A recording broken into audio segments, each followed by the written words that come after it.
Digital economy has been developing strongly in Vietnam for the past 10 years in terms of both infrastructure and the market. Thanks to the increasing number of internet and smart devices users, the digital economy has been utilizing the core technologies of the fourth industrial revolution. However, data connection in the digital economy still poses threats for cybersecurity and data protection, which can lead to great losses for enterprises and users. According to top online security firm BKAV, cyber attacks in Vietnam caused loss of more than $542 million last year. To tackle this problem, enterprises and the government need digital and policy-based solutions. This is also the topic of this week's episode of BizLine. But first, let's get to know more about cybersecurity risks in the following clip. Digitization in Vietnam has shown impressive growth in the past decade. In 2017, 64 million people in Vietnam, approximately 67% of the population, were internet users. This has led to the robust development of digital economy. In 2017, 21 e-commerce startups in Vietnam received foreign investment of $83 million, which is the highest among sectors with foreign investment. According to Vietnam E-commerce Association or VCom, 43% of enterprises use websites, 15% use mobile apps, and 32% use social networks in their operation. However, digitization also brings higher cybersecurity risks. Kaspersky Security Bulletin for 2017 showed that Vietnam topped the list of countries where users face the highest risks of local infection and ranked third in the top countries attacked by encryptors.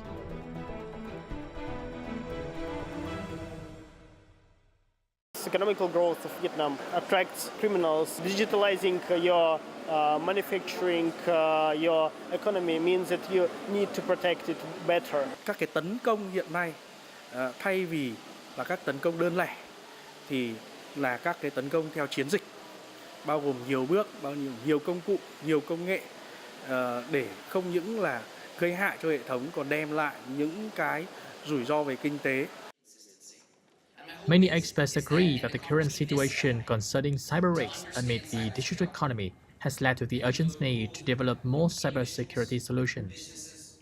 So the real challenge of cybersecurity isn't just how to keep us secure. It's how to do that while retaining all of the incredible complexity and opportunity and openness that the internet gives us.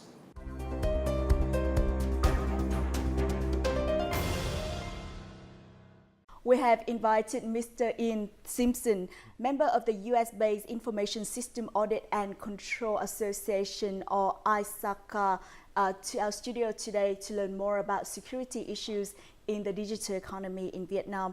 Well, thank you so much for joining us. It's my pleasure. Thank you for having me. Now, technology is integrating deeper and deeper into many sectors of the economy. In your opinion, which sector are experiencing the most notable transformation?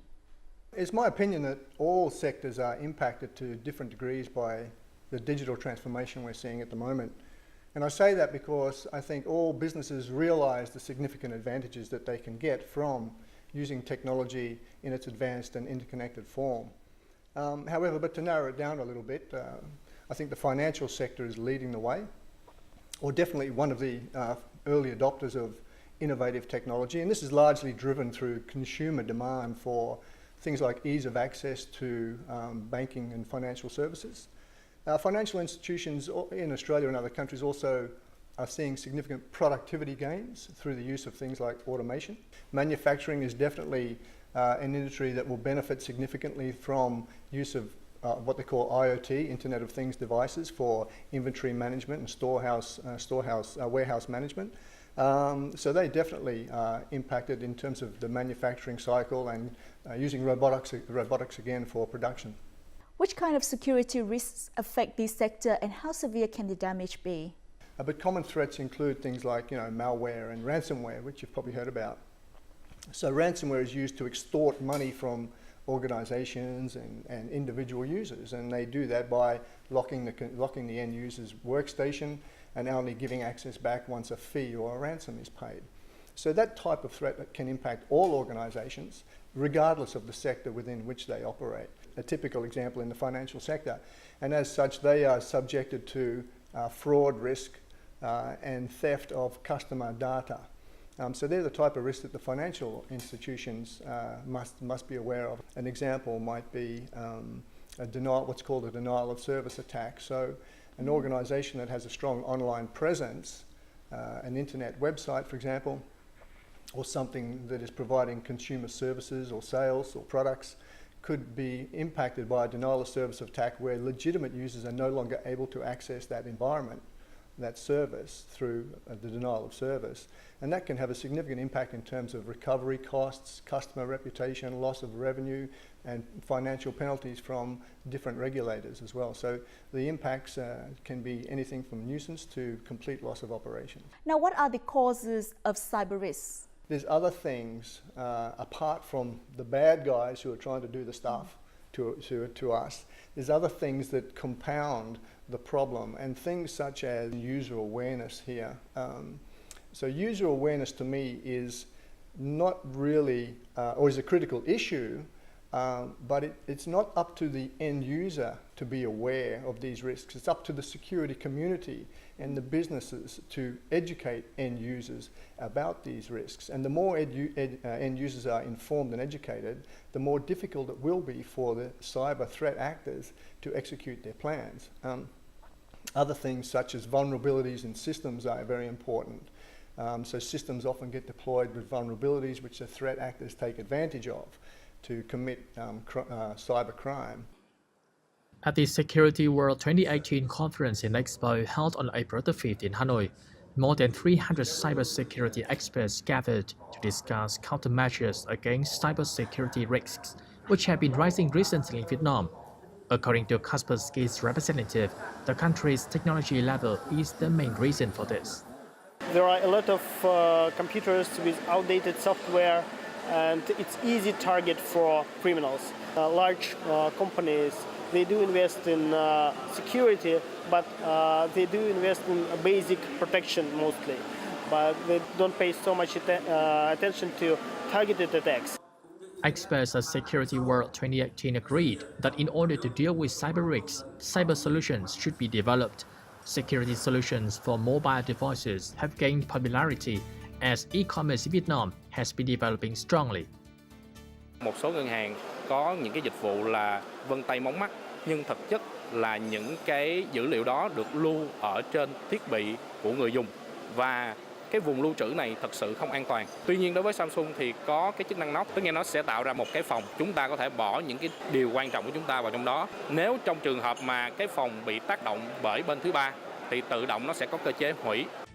According to Kaspersky, in the fourth quarter of 2017, Vietnam ranked 5th in the world in terms of denial of service or DDoS attacks, which overwhelmed targeted websites by creating fake traffic. A number of notable solutions were introduced for this problem at the event. Chúng tôi sẽ có những cái thiết bị đặt trước cái đường truyền của các doanh nghiệp, và chúng tôi cũng có những cái thiết bị đặt ở phía trên nhà cung cấp internet. Và những cái thiết bị này cho phép là gì, là bắt tay với nhau để khi các cái doanh nghiệp cần sự ứng cứu từ nhà cung cấp dịch vụ sẽ có cái phần mà tự động là xử lý ở trên nhà cung cấp dịch vụ trước khi mà trả cái băng thông sạch về cho người dùng. One of the main causes for cyber attacks are the loopholes in the application. Parasoft introduced a solution that has been used by over 8,000 developers in the world. The main thing that we try to tell people is that, if you can shift to the left to test your source codes, then you can fix it earlier and fix it faster because it's fresh in your developer's mind. Apart from digital solutions, experts say that user awareness is also a key factor in dealing with cyber risks.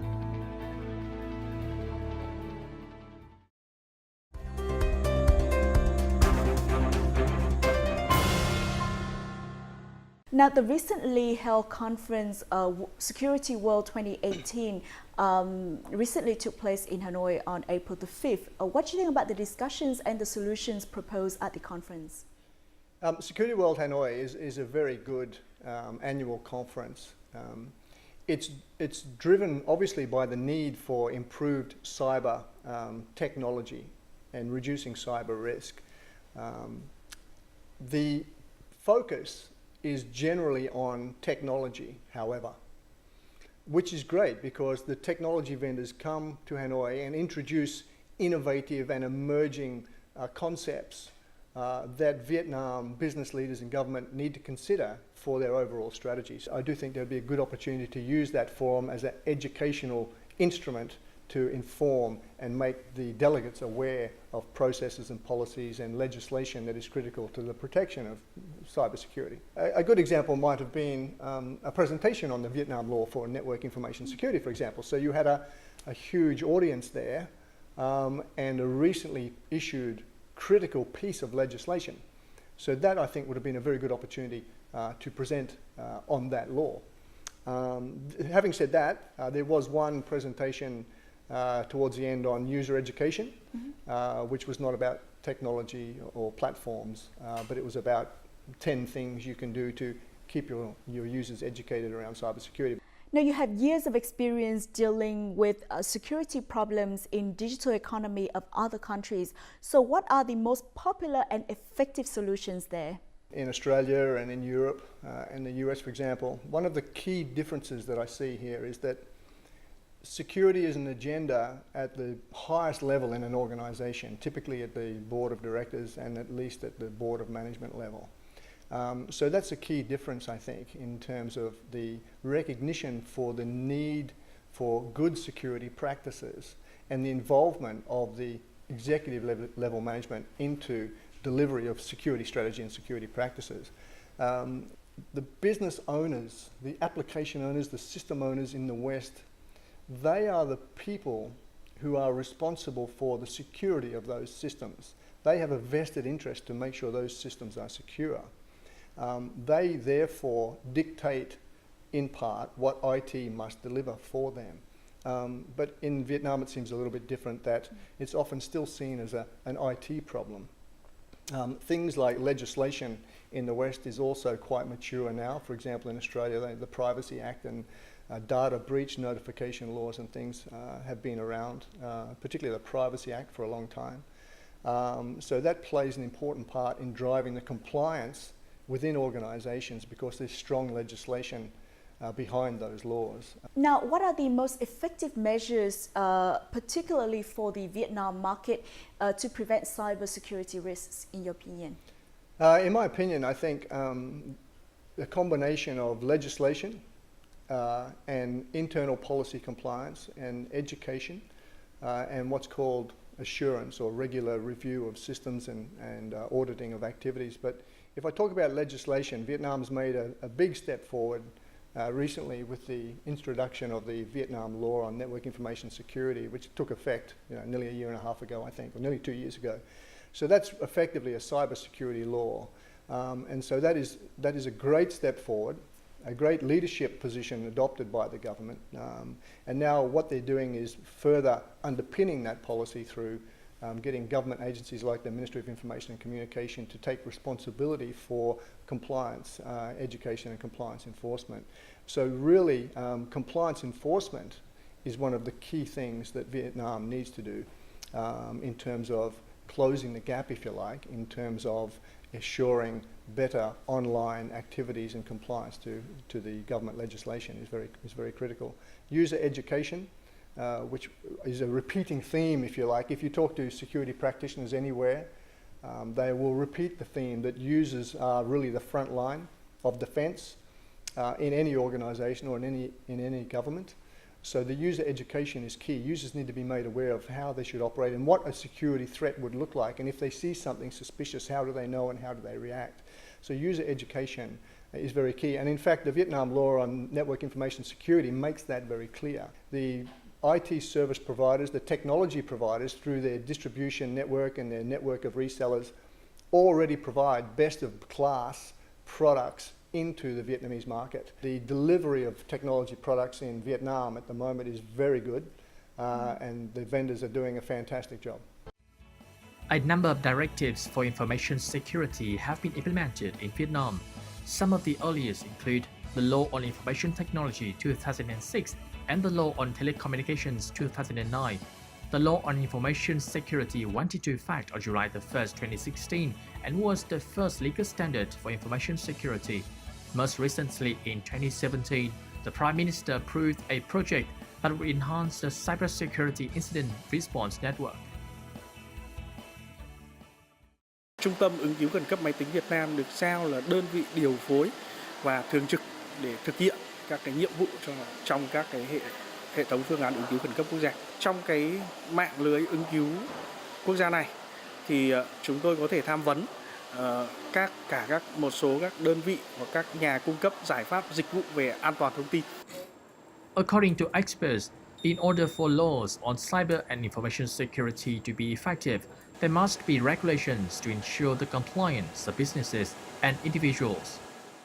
And very pointed point that I would make is how important it is that whatever policy we make in this space is clear in what requirements are necessary for businesses and for users.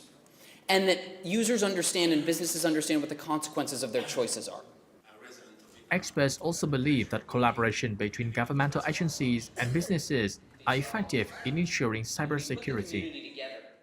The Vietnamese government will strive to do now in answering questions relating to cybersecurity. They will look at other countries, they will talk to industry players, regulators, companies like Ericsson and Facebook and Google to try and find the best way forward. Cybersecurity is pretty complex. There is no simple answer for it. There is no one solution.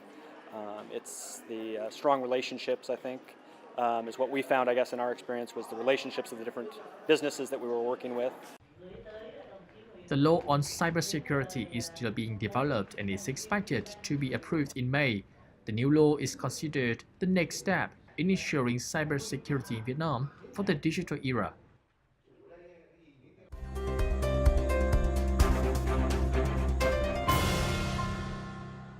What are your recommendations for policymakers in Vietnam to deal with cyber risks? As I mentioned before, this Vietnamese law on network information security has made a huge step forward, particularly in relation to the protection of personal information. So there are various articles in this law which now stipulate how government and organizations and even individuals must manage and protect personal information. So there are strong principles in this policy around the protection of personal information which haven't been seen before in Vietnam. So in terms of if I could make any recommendations going forward, what's really needed and what's actually being done, as far as I know, from agencies like the Ministry of Information and Communication and the Ministry of Public Security, is that you need a strong compliance enforcement program. So any law in any country always takes a long time to embed. And so what's happening now is we're in that period where communication and awareness about the law needs to be increased. Businesses need to be made aware of their obligations under the law, particularly in relation to protection of personal information. And then a strong compliance enforcement program should be developed to ensure businesses and organizations are compliant to the law. And then if they're not, there needs to be appropriate level sanctions. Now, how do you think the government, enterprises and individual users can collaborate to minimize security risks in the digital economy? The collaboration really needs to be, it's part of a cybersecurity strategy, and it needs to be led by the government. And I mentioned before about the laws and the legislation that they're putting in place and have put in place. So that, again, that sets the leadership example, and the collaborative effort that is needed, which is around, as I mentioned before, not only the government, but also business leaders, information security service providers, technology vendors, key members of the community, and very importantly, key members of the educational institutions. A cybersecurity collaborative partnership involving all those groups is something that would help with collaboration and delivery of cybersecurity services to reduce the risk of from operating online. Other things such as, I've mentioned user education. So the cybersecurity partnership could identify key methods and implement key online technologies, even if you like, to educate users. And I can give you a small example for that. The Australian government has implemented, as part of their cybersecurity strategy, something called Stay Smart Online. And it's a very common language, easy to use, educational website that users can go to, and it instructs them on how to manage privacy issues with things like Facebook, which is very topical at the moment given what's happened recently, and how to avoid scammers and how to avoid certain threats. I think the security service providers in Vietnam need to try and act more as a community and help deliver user education services back to businesses, and even back to the government, as part of reducing the risk and improving overall user awareness for cybersecurity. Thank you so much for joining us. My pleasure. It's been great. Thank you very much for having me. According to research by Tufts University in the US, Vietnam ranks 48th out of 60 countries and territories in the Digital Evolution Index 2017 and ranks 22nd in the Digital Evolution Momentum Score. Experts believe that the digital trend will continue with the boom of information technology in the fourth industrial revolution. As a result, participants in the digital economy need to be more responsible about the security of their information. Experts and policymakers also need to work more closely together to minimize security risks so that connection and sharing in the digital era can continue to be the driving force in transforming the economy. And that also wraps up this edition of BizLine. In the meantime, you can log on to vtv4.vn or youtube.com/vtvfoco for more of our programs and updates. From our team here in Hanoi, until next time.